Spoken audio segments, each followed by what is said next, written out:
दोस्तों, आज की इस महत्वपूर्ण वीडियो में हम बात करेंगे फाल्गुन मास के कृष्ण पक्ष विजया एकादशी के बारे में। आज हम आपका कंफ्यूजन दूर करेंगे कि आपको एकादशी व्रत कब रखना है, 6 मार्च या फिर 7 मार्च को।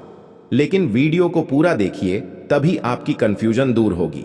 तो आज की वीडियो में हम जानेंगे कि विजया एकादशी कब है, कब रखें, व्रत का पारण कब करें, एकादशी और द्वादशी तिथि कब से कब तक है, पूजा का शुभ समय क्या है, राहु काल का समय क्या है, व्रत का पारण किस दिन करेंगे, हरिवासर कब से कब तक है। सारी बातें आज की इस वीडियो में जानेंगे, तो आप अंत तक वीडियो में बने रहे। नमस्कार दोस्तों, स्वागत है आप सभी का एक बार फिर से आपका पसंदीदा चैनल द शास्त्र टीवी में।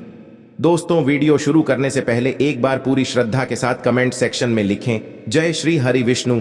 भगवान हरि की कृपा आप पर सदैव बनी रहेगी और वीडियो को लाइक करके द शास्त्र टीवी चैनल को सब्सक्राइब अवश्य कर लें। दोस्तों, शास्त्रों में कहा गया है कि एकादशी का दिन भगवान श्री हरि का प्रिय दिन है और इस दिन भगवान श्री हरि की पूजा करने से और व्रत करने से भगवान श्री हरि की प्रसन्नता प्राप्त होती है और उनकी भक्ति प्राप्त होती है। दोस्तों, सनातन धर्म में एकादशी तिथि का बड़ा महत्व माना गया है। भगवद गीता में भगवान श्री कृष्ण ने इस तिथि को स्वयं के समान ही माना है। मान्यता है कि इस पावन तिथि को विधि विधान के साथ भगवान विष्णु के निमित्त पूजा और जितेंद्रिय होकर व्रत करने वाले भक्तों की सभी मनोकामनाएं पूरी होती हैं।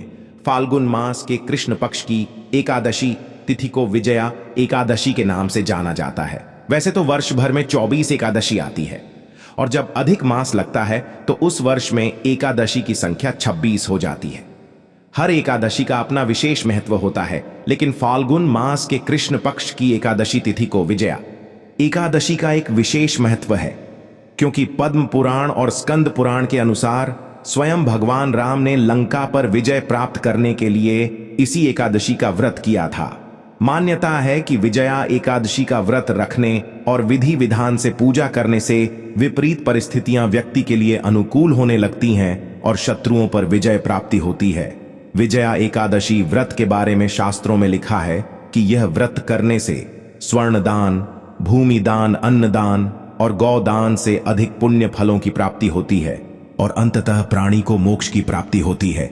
यह भी मान्यता है कि इस महान दिन में पुण्यदय व्रत को करने से वृत्ति को अश्वमेध यज्ञ का फल मिलता है एवं सभी मनोरथ सिद्ध होते हैं। धार्मिक मान्यता के अनुसार यदि आपका कोई शत्रु आपको परेशान करता है तो उसे परास्त करने के लिए यह व्रत करना अच्छा रहता है। पद्म पुराण और स्कंद पुराण के अनुसार इस व्रत को भगवान श्री राम ने भी किया था और इस व्रत के प्रभाव से उन्हें रावण पर विजय की प्राप्ति हुई। कथा के अनुसार लंका जाने के लिए सागर पार करने और रावण को परास्त करने को लेकर लक्ष्मण ने श्री राम को वगदल्व मुनि से सलाह लेने को कहा। आशी वगदल्व ने श्री राम को सेना सहित फाल्गुन माह की विजया एकादशी व्रत करने को कहा। व्रत की विधि जानकर श्री रामचंद्र ने फाल्गुन माह के कृष्ण पक्ष की एकादशी पर व्रत किया। विजया एकादशी के दिन रखें। व्रत के परिणाम स्वरूप प्रभु श्री राम जी के लंका पर विजय हासिल की, रावण का वध किया। इसीलिए इस व्रत को विजया एकादशी के नाम से जाना जाता है। दोस्तों, बहुत महत्वपूर्ण होती है फाल्गुन मास की एकादशी।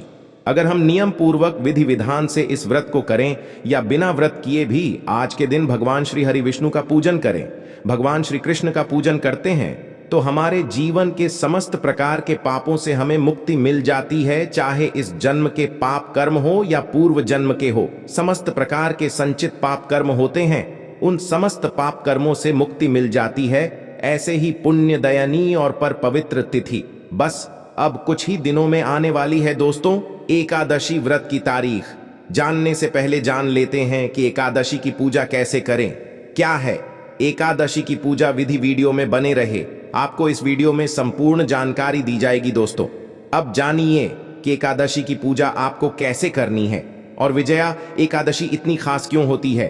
तो विजया एकादशी के दिन आप जब व्रत रखें तो एकादशी के दिन सुबह जल्दी उठना चाहिए, मतलब ब्रह्म मुहूर्त में उठ जाइए और स्नान के जल में गंगा जल मिलाकर और काले तिल मिलाकर उसी जल से स्नान करना चाहिए और उसके बाद साफ स्वच्छ वस्त्र धारण करके सबसे पहले भगवान सूर्य देव को जल अर्पित करना चाहिए। और विजया एकादशी का व्रत अगर आप करते हैं तो कलश की स्थापना करके और विधि विधान से भगवान श्री कृष्ण की पूजा आराधना करनी चाहिए। तो अपने घर के मंदिर में भी आप चाहे तो कलश की स्थापना कर सकते हैं और पूजा कर सकते हैं, या फिर चाहे तो अलग से चौकी लगा लीजिए। विजया एकादशी पर शेषनाग की शैया पर विराजमान लक्ष्मी जी जिनके चरण दबा रही हो, उन भगवान श्री नारायण की पूजा का विधान है।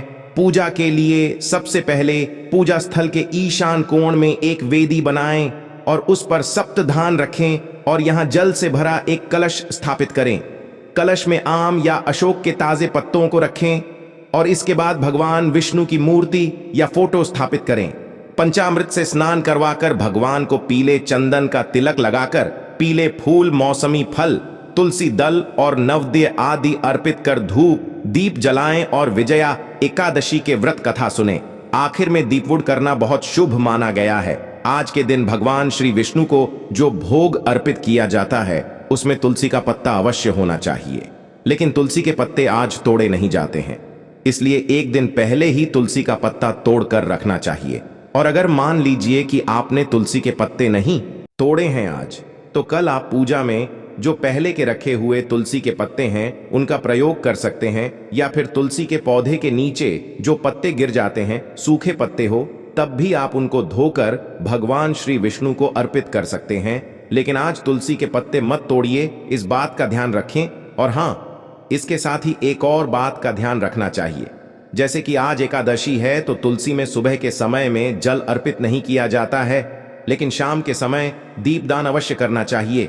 धार्मिक मान्यताओं के अनुसार आज के दिन तुलसी का निर्जला व्रत होता है, इसलिए तुलसी में जल नहीं अर्पित करते।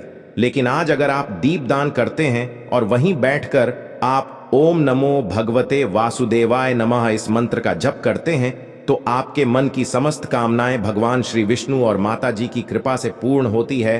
तो एकादशी के व्रत के दिन तुलसी की पूजा अत्यंत आवश्यक होती है। और जिस प्रकार से एकादशी के दिन सुबह पूजा की जाती है विधि विधान से, उसी प्रकार से शाम के समय भी विधि विधान से पूजा आराधना की जाती है। रात्रि में जागरण करना चाहिए, क्योंकि शास्त्रों के अनुसार एकादशी की रात को जागरण करने से व्रत का संपूर्ण फल भी आपको प्राप्त होता है, और जो भी आपकी मनोकामना है भगवान श्री कृष्ण की कृपा से वह पूर्ण होती है। एकादशी व्रत के दिन आपको ओम नमो भगवते वासुदेवाय नमः इस मंत्र का जप करना चाहिए, या फिर भगवत गीता का पाठ आप कर सकते हैं, गजेंद्र मोक्ष का पाठ कर सकते हैं, या भगवान के किसी भी मंत्र का, किसी भी स्तोत्र का आप जप कर सकते हैं, पाठ कर सकते हैं। और बात करें कि एकादशी के व्रत में क्या खाना चाहिए और क्या नहीं खाना चाहिए, तो देखिए, एकादशी का व्रत अगर आप करते हैं तो फलाहार या निर्जल किसी भी प्रकार से यह व्रत आप धारण कर सकते हैं, लेकिन व्रत अपनी शक्ति सामर्थ्य के अनुसार ही रखना चाहिए। जैसी आपकी शारीरिक क्षमता को, उसी के अनुसार आपको वेद धारण करना चाहिए। अगर आप फलाहार से यह व्रत कर रहे हैं तो कोई भी फल खा सकते हैं, जूस पी सकते हैं, फलों का रस ले सकते हैं, चाय पी सकते हैं, मतलब कोई भी फल खाकर, जल पीकर आप यह व्रत धारण कर सकते हैं। और अगर आप निर्जल व्रत कर रहे हैं तब तो आप कुछ भी नहीं खा सकते हैं और ना ही कुछ पी सकते हैं। अब जैसे कि कई भक्तों के प्रश्न आते हैं कि क्या सेंधा नमक हम इस व्रत में खा सकते हैं, तो देखिए, एकादशी के व्रत में किसी भी प्रकार के नमक खाने को वर्जित माना गया है। अब मान लीजिए कि आपका स्वास्थ्य ठीक नहीं है, पर एकादशी के व्रत में आपकी श्रद्धा है, तो ऐसे में आप सुबह शाम दोनों समय भगवान श्री विष्णु की पूजा आराधना कीजिए, मंत्रों का जप कीजिए, भोजन अपना सात्विक रखिए और चावल का त्याग कर दीजिए। मसूर की दाल मत खाइए। मतलब अगर आप सिर्फ नियम पालन भी कर लेते हैं और भगवान श्री कृष्ण की पूजा कर लेते हैं, तो इससे भी आपको एकादशी व्रत के समान ही फल प्राप्त होता है। और इसके साथ ही आप चाहे तो द्वादशी तिथि के दिन दान दक्षिणा दे सकते हैं, ब्राह्मणों को और भोजन करा सकते हैं, जैसी भी आपकी सुविधा हो।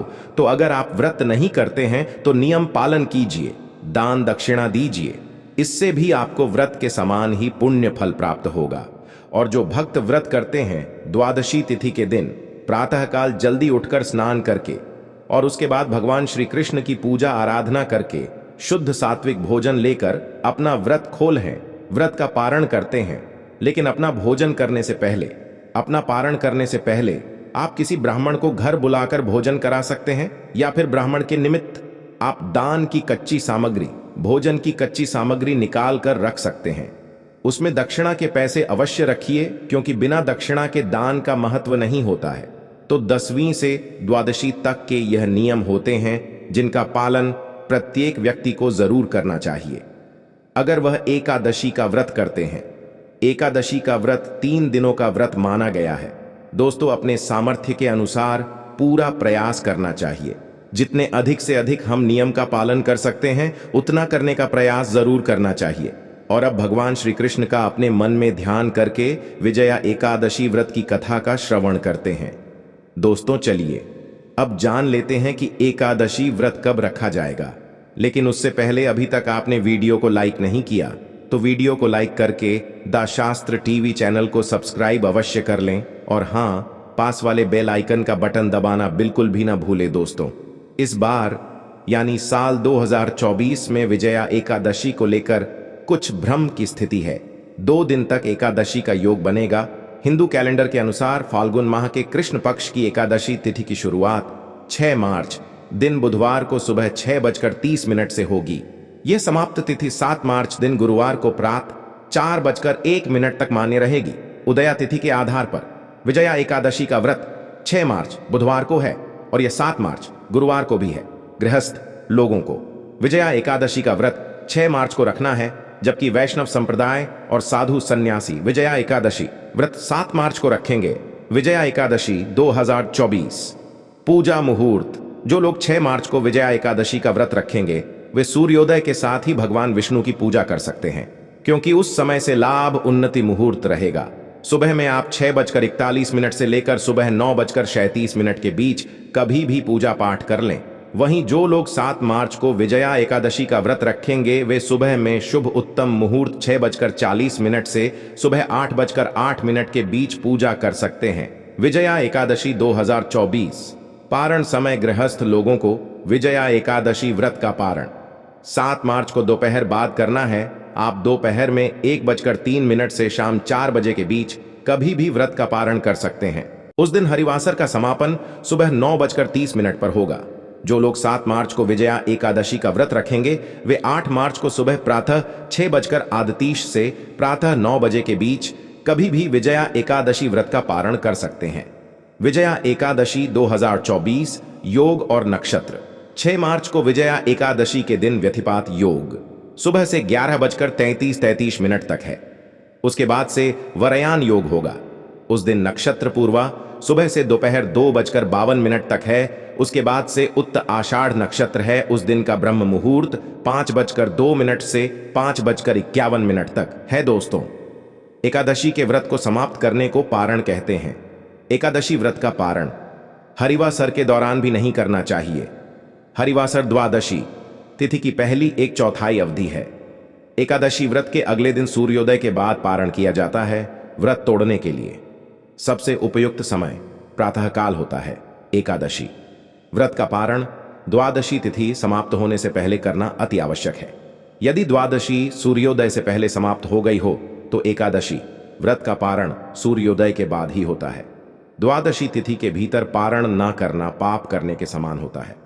दोस्तों, मान्यता है कि विजया एकादशी का व्रत पारण तुलसी दल के साथ करना चाहिए। ऐसे में भगवान विष्णु का भोग लगाने के बाद सबसे पहले तुलसी अपने मुंह में रखें, फिर उसके बाद फलाहार खाकर व्रत का पारण करें। श्री हरि का भोग भी खा सकते हैं। इस बात का ध्यान रखें कि एकादशी व्रत का पारण कभी भी अन्न से नहीं होता है। हमेशा फल खाकर ही व्रत खोलना चाहिए। साथ ही एकादशी व्रत का पारण हमेशा अगले दिन द्वादशी तिथि पर ही किया जाता है। एकादशी की शाम व्रत खोलने से वह अपूर्ण रह जाता है। दोस्तों, ये बात जो मैं आपको बता रहा हूं उसमें किसी भी प्रकार का संदेह नहीं है। यह शास्त्र सम्मत जानकारी मैं आपको दे रहा हूं। लेकिन अगर आप किसी मंदिर को या गुरु जी को फॉलो करते हैं तब आप उनके अनुसार भी एकादशी का व्रत रख सकते हैं। नहीं तो आप 6 मार्च बुधवार को ही एकादशी का व्रत रखें।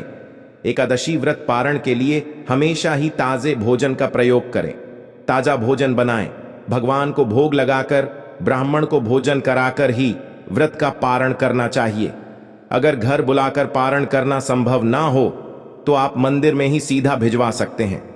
शास्त्र संबद्ध जानकारी है, इसमें किसी भी प्रकार का कोई संदेह नहीं है। तो दोस्तों, वीडियो को लाइक कर दीजिए। द शास्त्र टीवी चैनल को सब्सक्राइब करके बेल आइकन का बटन अवश्य ही दबा दीजिए। मिलते हैं अपने अगले वीडियो में, तब तक के लिए नमस्कार, अपना ख्याल रखना। दोस्तों, ओम नमो भगवते वासुदेवाय नमः। जय मां लक्ष्मी।